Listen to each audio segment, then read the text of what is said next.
¿Cuántos años en el automovilismo, Alfonso? Gracias, José. Pues un saludo pues, a todos los aficionados del automovilismo. Bueno, ya son 50 y algo más de años, un poco largo. De lo que yo recuerdo, siempre fue aficionado al automovilismo. De lo primero que, cuando era muy niño, pues tenía un auto de pedales y siempre me decía yo que era el loco de la red. Entonces pasaba por ahí en la casa dándome vueltas en auto de pedales y golpeando los muebles de la casa de mis padres, y ahí me castigaban porque sacaba, eran muebles antiguos de madera. Entonces vivía, de repente me metía con exceso a las curvas, derrapaba el carro y me comía los muebles y sacaba pedazos. Pero una afición muy innata en mí. Yo, lógicamente, mi padre era una persona muy aficionada al automovilismo y en general la familia de Arquea siempre fue aficionada al automovilismo. El primer carro con el que participo en una competencia automovilística fue un Austin 1100 que mi padre me había regalado después de graduarme en el año 64 por la graduación, y lógicamente pues fue el vehículo que yo utilizaba para ir a la universidad a partir de ese año. Ahí es cuando participo en la primera competencia automovilística, una competencia de novatos. Corríamos aquí por el sector de la Carolina, por la Cámara de Comercio. Tuve pues la suerte de ganar esa competencia y lógicamente pues, por la afición que tenía siempre de los automóviles y ese aliciente de haber ganado la primera competencia, y ya pues hasta ahora estamos en él y no podremos salir, y ni creo que salgamos. Yo calculo pues que en los 50 años, algo así como alrededor de calculemos alrededor de unas 15 competencias por año, 50 por 15, estamos en alrededor de unas 600, 700 competencias.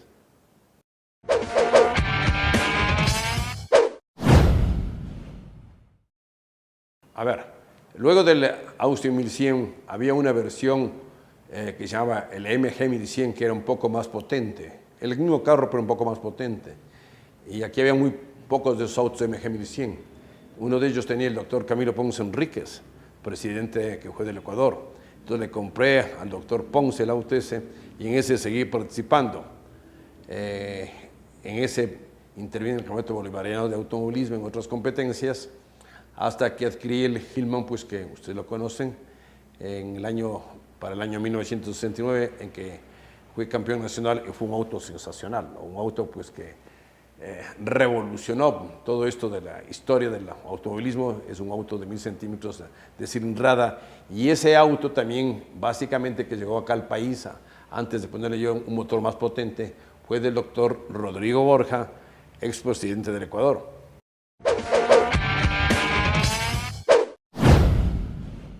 Es una edición limitada que hizo la Hillman, que se llama el Hillman IMP 998 versión Rally, que lo sacó la Hillman pues porque en ese tiempo competían contra los famosos Austin Cooper S y el Austin Cooper. Entonces eran rivales encarnizados. Por eso salió este auto pues de la fábrica que era conocida, la fábrica de la Roots, que hacían el vehículo Hillman.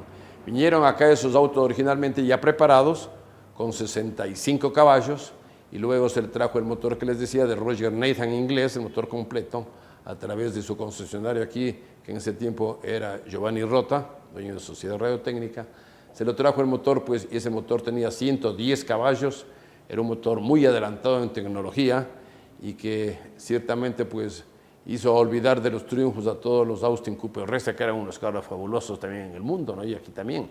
Y acá de los Austin Cooper RS pues llegaron al Ecuador como 5 vehículos que tuvieron pues todas las personas que luego fueron pilotos de grandes carros, de grandes vehículos muy grandes, como fueron pues recuerdo Fausto Merelo, Guillermo Ortega tuvo un Austin Cooper S, Patricio Chino Arias, Andrés Chiriboga, Franklin Pérez, todos ellos empezaron con los Austin Cooper S.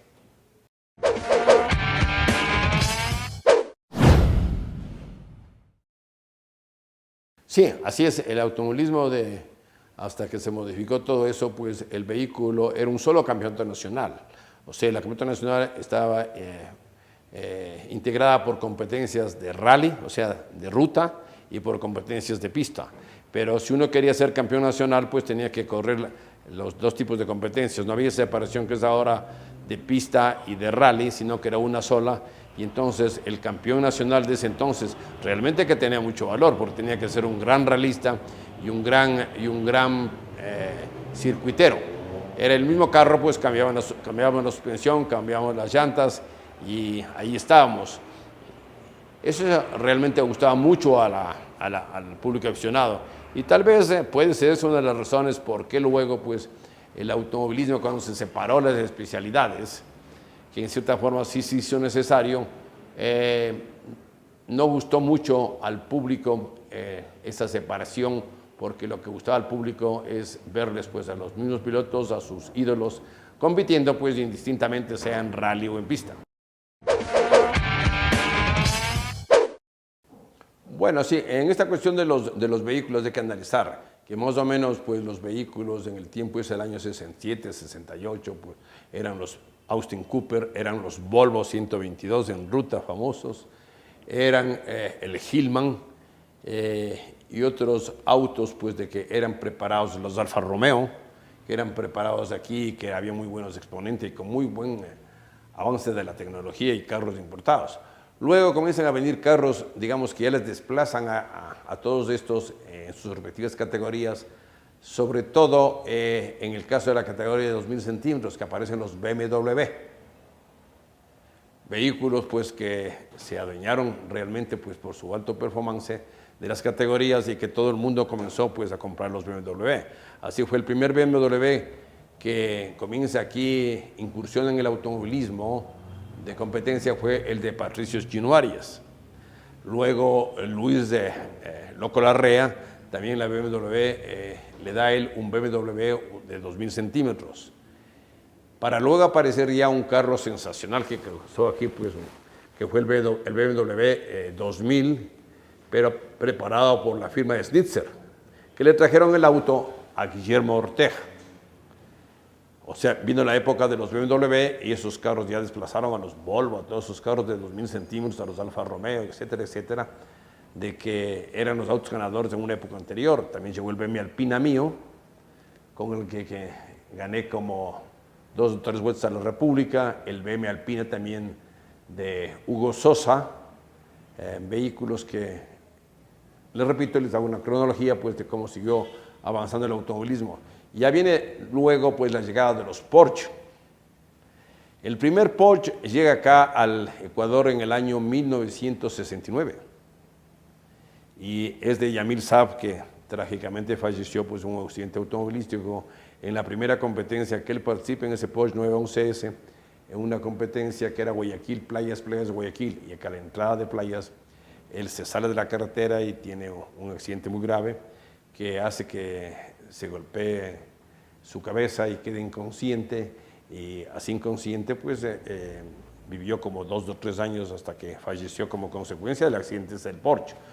Luego vino el segundo Porsche que llegó acá, 911S, fue mío, en el año 70, que eran carros pues que había que tener mucho cuidado en manejarlos. Era un auto como es hasta ahora pues con el motor atrás, tracción posterior. Y justamente en la siguiente carrera de la trágica accidente ese de Yamil Saab, yo también tengo un accidente bien fuerte al año siguiente. Entonces, ya los carros, los Porsche, ya todo el mundo comenzó a cogerles miedo. Pero ya viene la época de los Porsche. Luego llega pues el Porsche 911S también de Patricio Cuesta, que Patricio Cuesta participa en una competencia y luego lo vende al carro. Y a la final ese auto llega a ser de Luis Larrea, que Luis Larrea pues cumplió con ese auto pues muchas competencias muy exitosamente, para luego llegar el auto, el Porsche RCR de Fernando Madera, que es el que yo tengo acá, el Coca-Cola, y lo mismo llegan los Porsche Carrera de Franklin Pérez y de Andrés Chiriboga y de Javier Espinosa, que eran Porsche 911 pero mucho menos preparados. Esos carros pues fueron también una sensación. Andrés Chiriboga supo llevarle pues a muchas victorias, lo mismo que Franklin Pérez, debiendo pues recordar que Franklin Pérez gana en ese Porsche la Vuelta a la República del año de 1974. Entonces ya viene la época Porsche, luego también trae Guillermo Ortega un Porsche, un 911 RS, en el que queda campeón nacional Guillermo, pues en el año 76 en ese Porsche.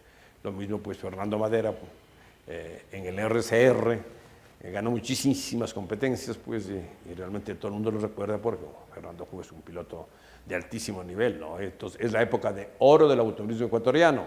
La época de oro del automovilismo ecuatoriano, entonces resumiendo, pues viene con la llegada de los BMW, que hablamos de los 2002, de 1602, de los Alfa Romeo y de los Porsche. Después de todas esas competencias es cuando ya se paran las competencias porque se hacen campeonatos solamente de ruta, o sea, se llamaba el campeonato de rally que es hasta ahora, y el campeonato de pista o de asfalto, pues que es hasta ahora. Entonces se separan los campeonatos y son pues los que hay hasta este momento, y eso lógicamente pues da lugar a que sí, en cierta forma pues se comience en la especialidad, o sea en rally, y ya comiencen a llegar carros ya internacionales, como es el primer carro que llega aquí de tracción a las 4 ruedas, que es el carro que yo traigo, que era el famoso Mazda 323. Para luego, pues, yo siempre fui el pionero en eso. Traje el Lancia Delta Integral, que ustedes también lo pueden ver. Luego vino el Toyota, que está a mis espaldas. Y llegaron, pues, todos los Mitsubishi que hasta ahora están corriendo, y vehículos ya con tracción a las 4 ruedas y motores turbo. Me estoy olvidando que es necesario mencionarles. Alrededor del año 84, en ese proceso evolutivo de los autos, llegan la época de los famosos Renault Turbos. ¿Cómo llega la historia del famoso Renault Turbo? La historia del Renault Turbo, yo había traído un BMW preparado por Harkey, que era la evolución del 2002, que se llamaba el 320 Harkey. Había el bolivariano en Panamá, que había llevado el BMW mío, pues lógicamente con grandes esperanzas de que podamos lograr pues ganar la competencia de Panamá, que fue en el ex aeropuerto, ex base de Albrook Fields. Ahí conozco yo los famosos Renault 5 Turbo, que intervienen en tres vehículos de esos, que son los 3 que me ganan. Y yo quedo en cuarto lugar.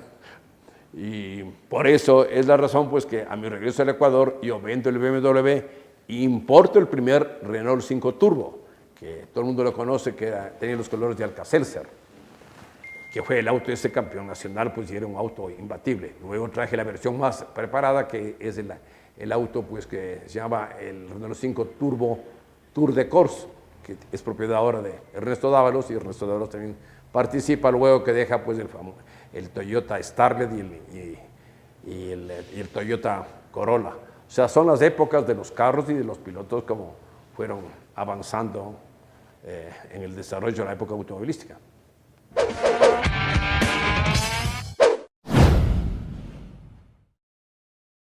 En el Autódromo Grande, fue una de las grandes y maravillosas competencias de las últimas en el Autódromo Grande. Efectivamente fueron las 6 horas del campeonato bolivariano, que la gané yo en el vehículo que les digo yo, pues que había traído para la primera competencia del bolivariano, que fue en Panamá, el famoso BMW 320 preparado por Harkey. Y yo siempre traje los vehículos de fábrica, ¿no? Y porque eso ha servido mucho también pues para que luego pues podrían ser copiados pues más económicamente aquí a nivel de Ecuador. Pero el traer vehículos de fábrica a uno le daban la garantía de la calidad del vehículo, y eran mucho más fáciles de su mantenimiento, porque vehículos probados. El vehículo del BMW 2002 como el 320i Harkey mecánicamente eran muy similares. El motor prácticamente era el mismo, caja de cambios, transmisión.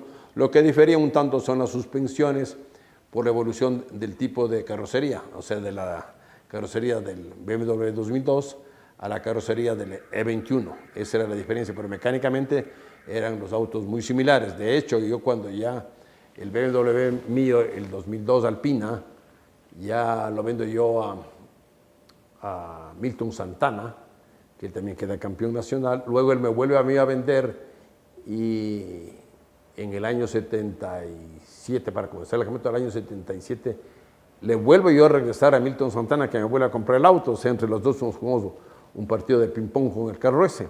Y en la primera competencia, Milton Santana sufre un accidente y la carrocería del auto se acaba. O sea, se acabó el auto.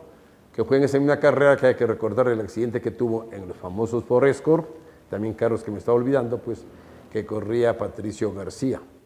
Entonces, luego, pues, de todos esos Ford Escort, viene la época de Guido Mucarcel, que él amaba esos carros. Entonces, Guido Mucarcel compra el Ford Escort que era de Patricio García y compra el Ford Escort que era de Andrés Chiriboga.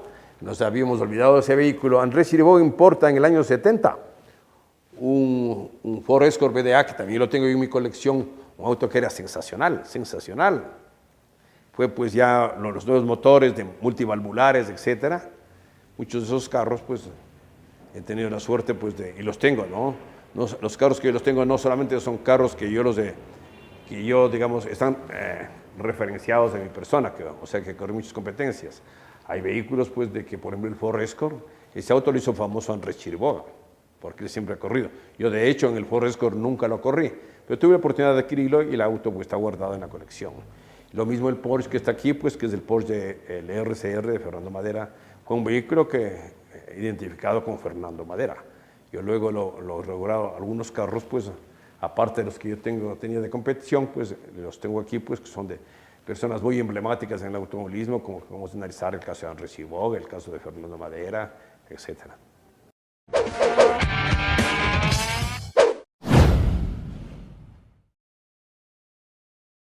Sí, efectivamente, pues para eso estamos dialogando aquí y acordando. Sí, el Saab es un carro que hizo una historia fabulosa aquí. Y al hablar de los Saab hay que recordar, pues, la historia de esos grandes, de ese gran piloto que fue, pues, Marco Vaca, varias veces campeón nacional, y lo mismo de Gustavo Moncayo padre, que también corrían en los Saab. Ellos inician, esos Saab eran los motores de dos tiempos, o sea que eran como las motos, como se inician, que se mezclaba el agua con la gasolina.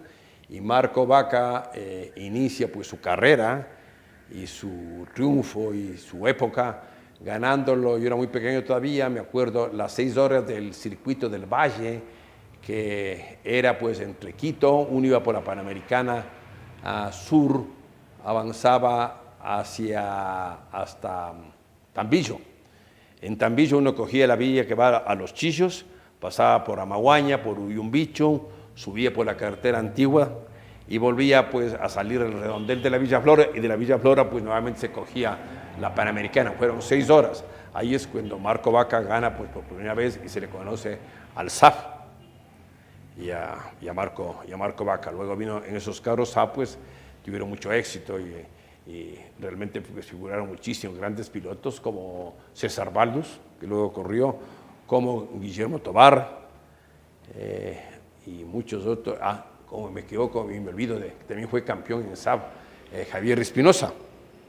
Es la historia, pues, de los vehículos estos Saab, que eran unos autos fabulosos, sobre todo muy conocidos, porque prácticamente en camino malo eran invencibles. Claro, era el avance de la tecnología que tuvieron esos carros, que era la tracción delantera, porque después del motor de dos tiempos ya vino el Saab V4, que se llamaba, que tenía el motor del Ford Taunus, o sea, del Ford inglés. Unos carros, repito, pues, sensacionales, y ellos también unos pilotos, grandes pilotos, ¿no? Sobre todo eran vehículos, pues, de que en ruta cumplieron una función fabulosa.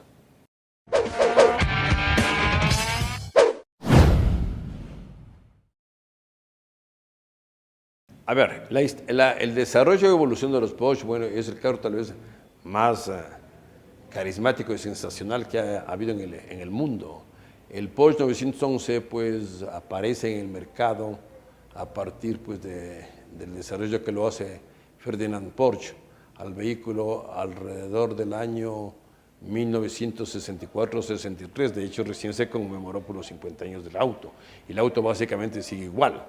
O sea, un carro alemán fabuloso, que luego, pues, evolucionó y fueron unos carros que hasta el momento actual, pues, son ganadores, y que básicamente el 911, que es un tipo de Porsche, pues se lo ha mantenido, porque la identificación que tienen con el mundo entero.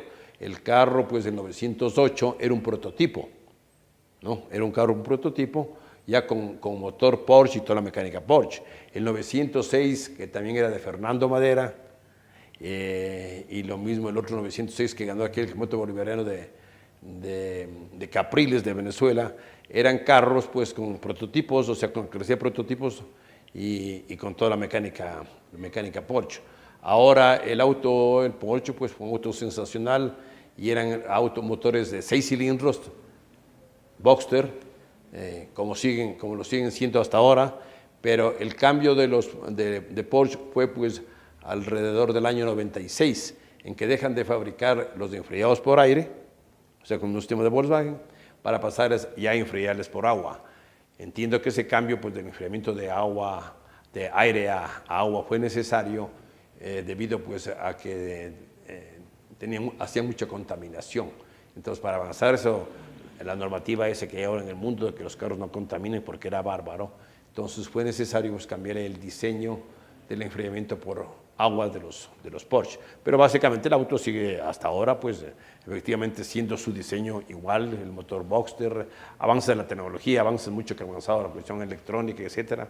Pero esa es la historia del Porsche. Ahora, dentro del 911 había varios tipos de Porsche que sobre todo se distinguían era en función de su potencia.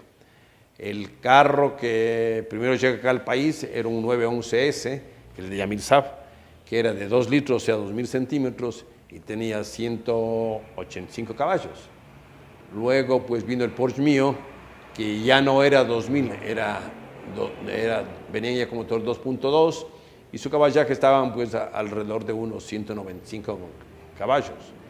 Para luego pasar ya a la evolución de los 2.4, de los 2.7, que 2.7 son los 3 Porsche que se llamaban ya Carrera, que eran Porsche, o sea, para la calle que se los usaba para carreras, pero se llama el Porsche Carrera. Justamente cuando sale el Porsche Carrera, sale en la versión del Porsche Carrera RS, que era el vehículo que usaba para competencias en ruta, y el RSR, como el que tenemos aquí, que era la versión del 911 para pista, para circuito, con la R, pues que quiere decir Racing, ¿no? O sea, RS Racing, y el otro, que el RS, era un auto más hecho para ruta. Por ejemplo, el auto de Guillermo Ortega era un 911 RS. El auto que tenemos aquí, que es mucho más ancho, y etcétera, etcétera, pues que de Fernando Madera, es un RSR. Los otros vehículos que vieron aquí, el Carrera 6, el 908, todos se fueron aquí del país y son carros que ahora tienen un valor realmente sensacional, millones de dólares en el mercado de afuera. Y también ahí debemos recordar cuando se trajo pues el Ferrari 250 que compró Guillermo Ortega y Fausto Merelo para correr las 24 horas de Daytona, y que fueron triunfadores en su categoría de quinto en la general, y luego trajeron el auto aquí al Ecuador, que todos lo conocimos, el famoso Ferrari 250 LM. Ese vehículo, de lo último pues que es de conocimiento de todas las personas aficionadas, fue rematado en un remate que es muy conocido en Estados Unidos, en la ciudad de Nueva York. Fue rematado hace unos 10 años en $15 millones. El auto que estuvo aquí en el Ecuador, y de hecho el auto todavía sí, y lo conservan tal cual, fue pintado, brandeado, etcétera, etcétera, para su participación en Daytona, que está con los números de Fausto Merelo, Guillermo Ortega, un patrocinador que fue Supermercados La Favorita, etcétera, con los de Ecuador, todo.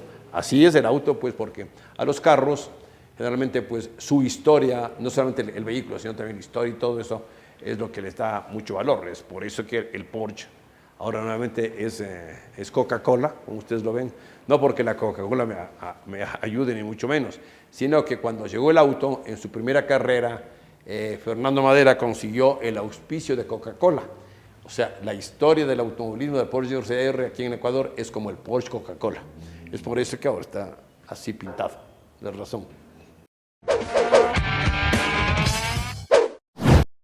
Sí, el primer vehículo Turo que llegó acá fue el Renault Turo mío, el que les repito, allá en el año 83 del Renault Alcacelser. Ese auto tenía una ventaja ya por los Porsche, porque ya tiene el motor central. o sea, va ubicado en el centro del auto, entonces ya está mucho mejor repartido los pesos. En el Porsche, el motor va atrás, prácticamente colgado, entonces eso es lo que se hace que el auto sea mucho más difícil de manejar porque el auto siempre tiene que irse de cola. El Renault Turbo ya es un carro con su peso, si bien no es exactamente, pero su peso pues muy bien ubicado en el centro del auto, por eso es que el auto el motor está atrás en la nuca del piloto y el copiloto, y es un vehículo tan ancho en la parte posterior del auto. Sí, efectivamente que también está aquí el Fiat Abarth.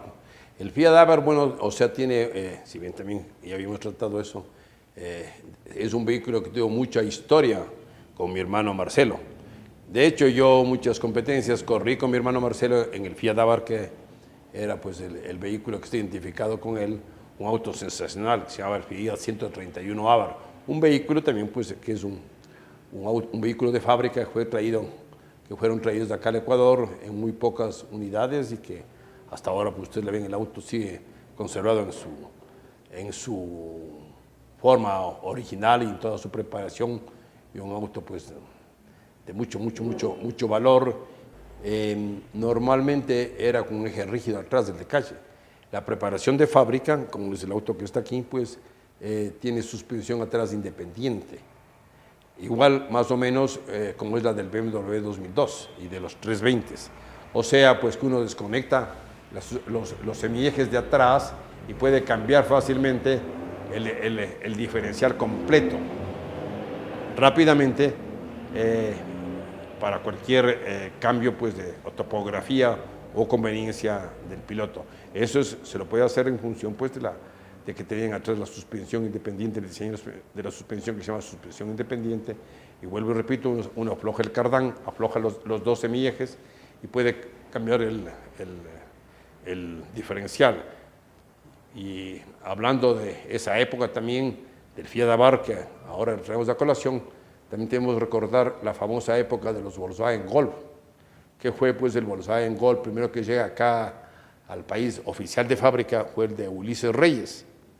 Luego llega otro auto oficial, Volkswagen Golf, pues, que fue el de mi hermano Marcelo, que eran vehículos ya con tracción delantera y vehículos muy potentes, pues que tenían justamente pues, un éxito a nivel pues, de competir en rally, porque es muy diferente correr con tracción posterior en rally que conducir con tracción delantera, que es una ayuda enorme, ¿no? Si bien la tracción posterior es una ventaja pues, en pista, ya que ustedes ven los Fórmula todos son con tracción posterior, no han evolucionado la tracción delantera, pero los carros de rally con tracción delantera tuvieron siempre una ventaja enorme sobre los demás en función pues, de lo manejables y lo controlables que son.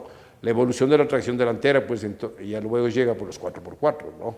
En la época en que comienzan a llegar los 4x4, que fue el BM323 mío que traje, fue el Mazda, fue el primero, luego el Lancia Delta Integral que está aquí, pues que también fue es un auto de fábrica, y el Toyota, estos vehículos pues, fueron conducidos por personas pues, conocidas en el mundo del rally, por famosos como Ari Vatanen, ¿no? Que de coincidencia Ari Vatanen condujo el Lancia cuando ellos eran ya profesionales y eran contratados por las fábricas, lo mismo que el Toyota, perdón, no era Ari Vatanen sino Yuja Cancún. Son los que manejaron de coincidencia cuando ellos eran el equipo de la Lancia y cuando eran el equipo de la Toyota.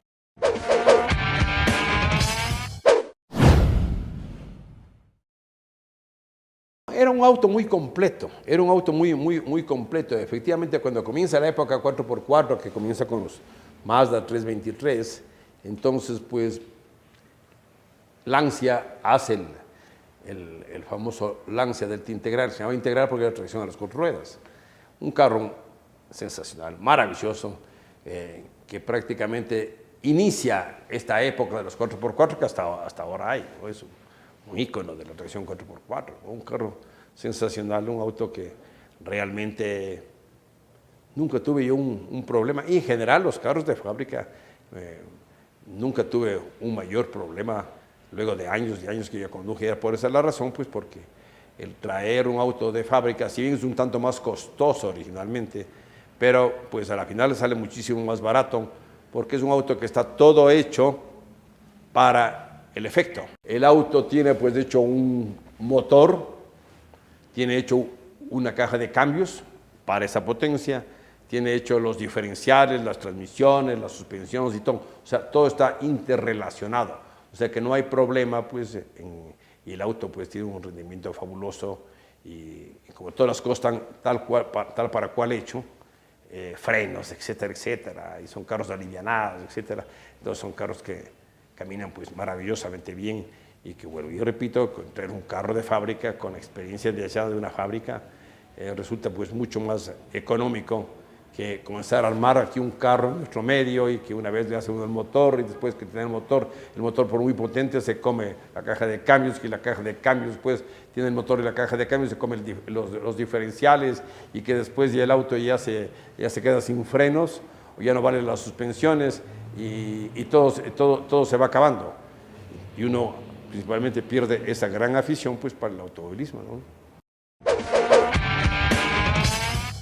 A ver, la historia del carro este carro no es del que vino a correr y que ganó Chachi de Bosque, en paz descanse, pues este carro Chachi lo compra, era el del hijo del presidente Menem de Argentina, el hijo del presidente Menem que murió en ese accidente del helicóptero. Entonces este auto estaba en Argentina, es un auto también de fábrica, entonces lo compra Eduardo al auto, Eduardo Chachi de Bosque y lo lleva al Perú y él tenía pues un carro de competencia.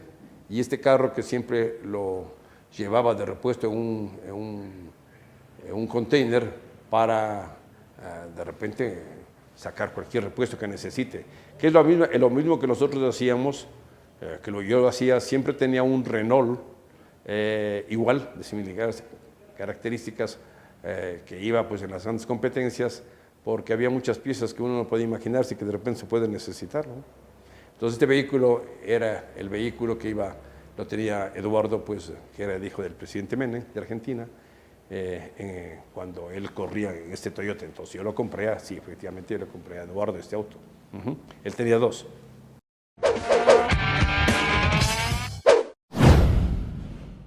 Bueno, en ese aspecto, todos los carros, un carro, ¿cómo se llama?, full de competencias, siempre eran motores preparados y eran motores muy revolucionados, ¿no? Motores de alrededor de 8 o 9 mil vueltas. Eso no ha variado mucho, porque en sí la parte básica del motor sigue igual. O sea, en función de qué tienen ustedes. Un cigüeñal.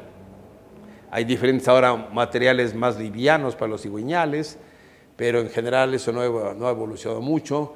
Bielas, igual también hay ahora unas bielas un poco mejores, pero la parte mecánica es igual. Usted tiene el cigüeñal, tiene el volante, donde va el embrague, tiene usted las bielas, tiene el bloque que es igual, ahora lo que hay es bloques más livianos, y luego pues, llega con los pistones, que también hay pistones ahora un tanto mejor diseño, pero toda esa parte, digamos, del 3/4 del motor que es conocido, no ha evolucionado mucho. Lo que más ha evolucionado son el nuevo sistema de los cabezotes que conocemos aquí, que ya son cabezotes multivalvulares, etcétera, y sobre todo el avance de la electrónica. Antes teníamos solo los carburadores, pues entonces el carro, prácticamente aquí en esta altura, los carros corrían ahogados, o sea, inundados de gasolina.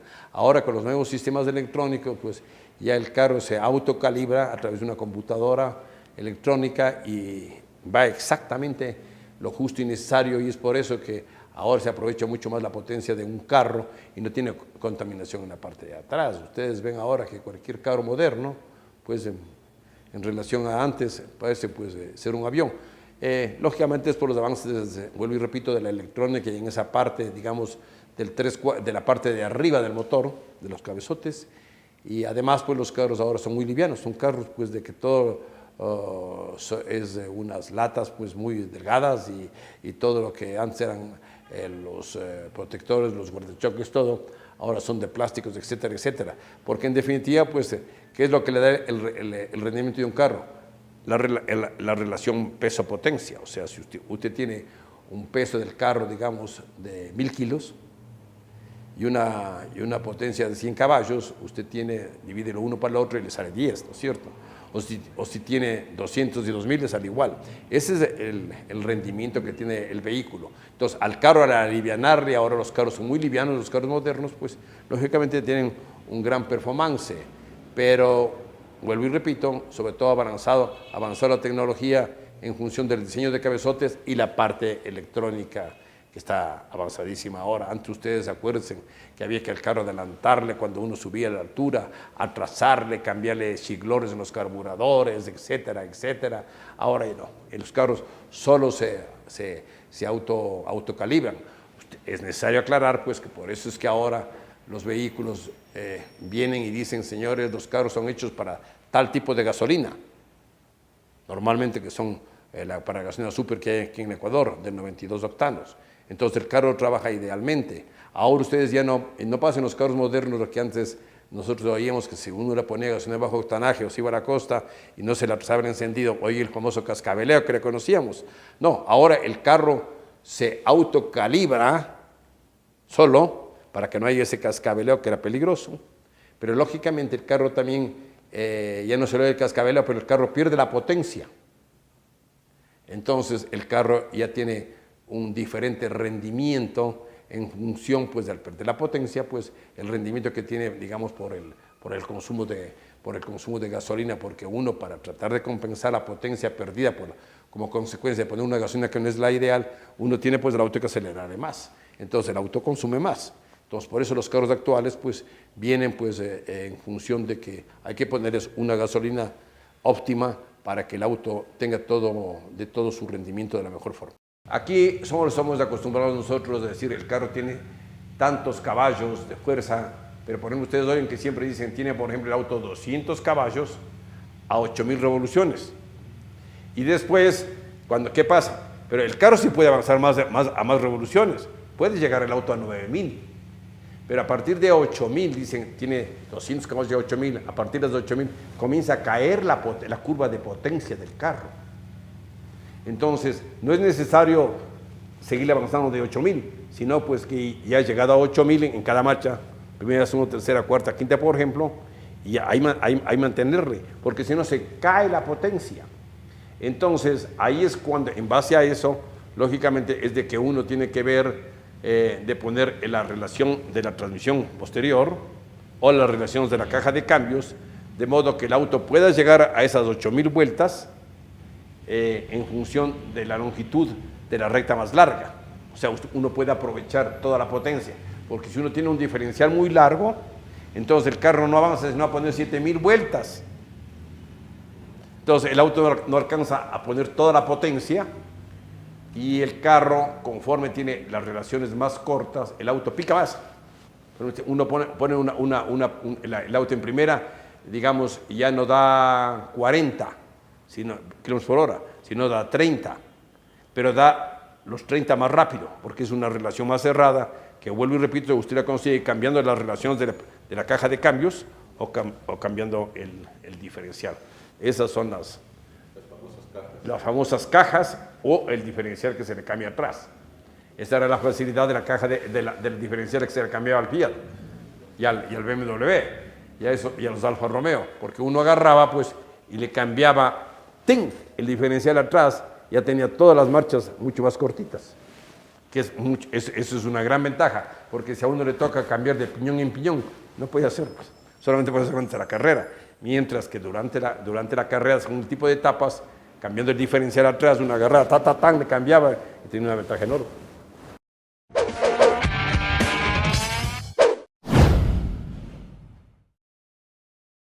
Bueno, el escogimiento de llantas, bueno, es fundamental. Si uno le pone unas llantas más chiquitas, es como ponerle un diferencial más cerrado. Porque, digamos, uno con un determinado diámetro de llantas, por decirles algo gráficamente, el auto da 200 a 7000 revoluciones. Pero si uno le pone pues unas llantas más chiquitas, el auto ya no dará 200 a 7000, dará 190. O sea, es como cerrarle las relaciones. Ahora, en función de la calidad de las llantas, lógicamente es una gran escuela. Una gran escuela, pues el saber escoger las llantas. Ustedes ven la fórmula y lo que pasa y todo. O sea, si uno utiliza llantas de compuesto suave o intermedio o duro. La llanta suave pues se coge mucho más, se pega el auto al piso, es como un chicle. La llanta intermedia diferente y la llanta dura pues diferente. Pero también hay que ver uno pues de que el tiempo que duran. Unas llantas suaves, si bien pues dura una carrera de 1 hora, ¿no es cierto? Una intermedia puede durar 1 hora y media y una dura puede durar 2 horas. Entonces, si bien usted curva mejor porque se adhiere el carro, pero ¿qué pasa? O sea, usted puede hacer menos tiempos, pero capaz que esos menos tiempos que hace no se justifican el hecho en una competencia de cierta distancia, tener que entrar, parar, cambiar las llantas y volver a salir. Es lo que pasa. Ustedes han visto en las competencias internacionales. En el caso sobre todo de la fórmula, ¿no es cierto? Que de repente, claro, capaz que uno por ganar un poco más de velocidad en una vuelta, pero el otro que tiene que entrar a cambiar las llantas con otras llantas, todo lo que ganó, pierde ahí haciendo todo el trabajo en los pits. Muchas anécdotas en función de eso. Me acuerdo que en una vuelta a la República, en el Lancia Delta Integral, pues comenzó a asomar un ruido en la última etapa que veníamos del norte, a la altura de Cayambe. Se comenzó a dañar la caja de cambios del Lancia Delta, ¿no? Y se venía eso, sonido sonando como un molino. Y a la final pues logramos llegar a Cajito y ganar la vuelta, que efectivamente un poco más y el carro no llegaba, ¿no? Asimismo, pues en otras ocasiones, que me acuerdo cuando corrí en el Toyota, cuando quedé campeón nacional, la última vez que quedé campeón nacional, asimismo se definía la carrera en las 6 horas de Yaguarcocha, y comenzó que desde la primera vuelta en la mitad de la pista llovía y en la otra mitad de la pista no llovía. Yo estaba con llantas slick, y entonces me comencé a trazar pues bárbaramente por la cuestión de las llantas slick, pero el jefe, el que dirigía el pit, que era Edgar Loyo, me decía, no, ya escampa, ya escampa, ya escampa. Escampa, no escampó, sino a la hora. Y cuando viendo que no escampaba, justamente pues, faltando a los 50 minutos, me dice, no, venga nomás, pongamos las llantas de lluvia. Pusimos las llantas de lluvia y ahí sí escampó. Y ahí estábamos atrasadísimos en relación, pues a las personas nos llevaban vueltas de vueltas. Pero era necesario para ser campeón nacional yo ganar esa carrera. Entonces, pues, comenzamos a la hora, pues, en un desafío, pues, tenaz. Contra todo, ya decimos, si vive el carro vive, ¿no? Para poder recuperar pues, las posiciones que habíamos perdido en esta hora de carrera.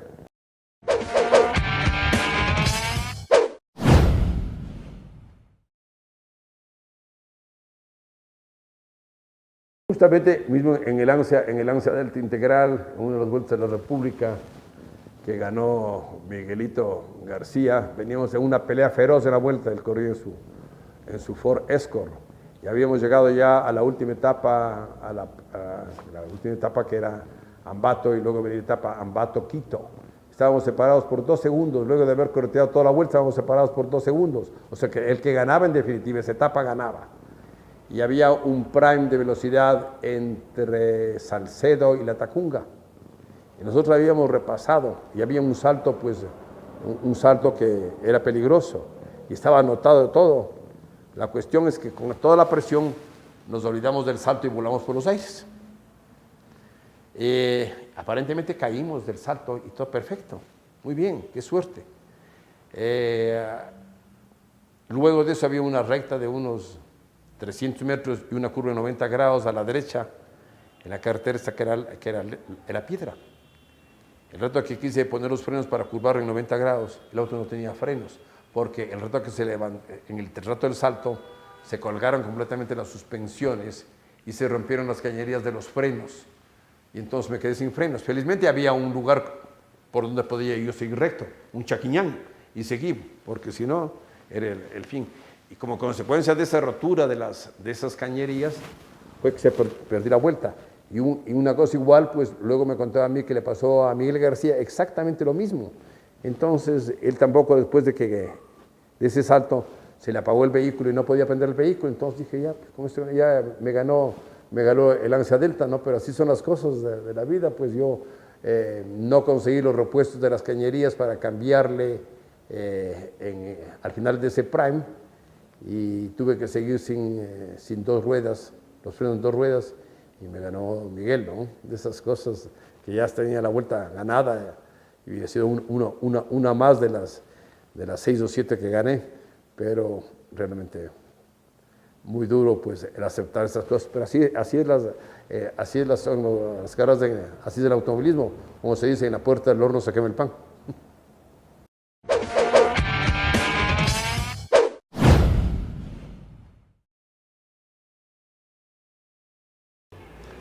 Así es, fue una carrera en los Porsche. Me acuerdo pues que Lothar y Henry Chirboga andaban en el Porsche, en el RCR, y yo corrí en el Porsche RS en El Dorado, que gané esa Vuelta a la República, o llamada en ese entonces 1000 millas. Una cosa fabulosa, fue la etapa Quito, Latacunga, Ambato, Riobamba, bajamos al Triunfo y de ahí subimos a Cuenca. Una sola, no es que corríamos 20 kilómetros como se corre ahora y descanso, no, era una sola, pasábamos por las ciudades en plena velocidad. Bueno, eran otras épocas, pero sin embargo yo creo que se puede gestionar, se puede seguir gestionando y vamos a tratar de hacer eso, de hacer ese tipo de competencias porque nos interesa, porque tenemos que cambiar en el automovilismo de nivel amateur a profesional, o sea, buscar que sea rentable el automovilismo para poder seguir manteniendo como es en todas partes del mundo. Y vamos a tratar de hacer todas esas gestiones, porque para Miquel es algo en el famoso rally, en la Panamericana de México, que es un rally de autos clásicos, cierran la principal vía de México, de sur a norte, la principal vía.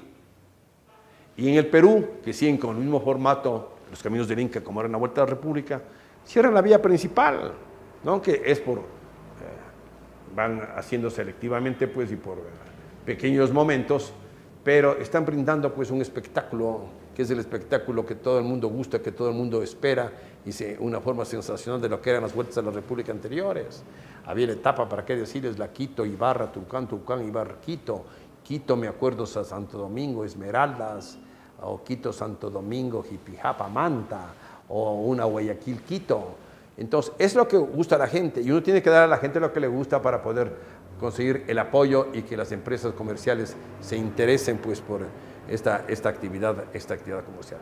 Es cuestión de gestión y para todo pues, hay siempre solución, a excepción de la muerte. Vamos a tratar pues, de que todas estas cosas cumplir de la mejor forma para que siempre pues, el automovilismo sea un automovilismo mejor.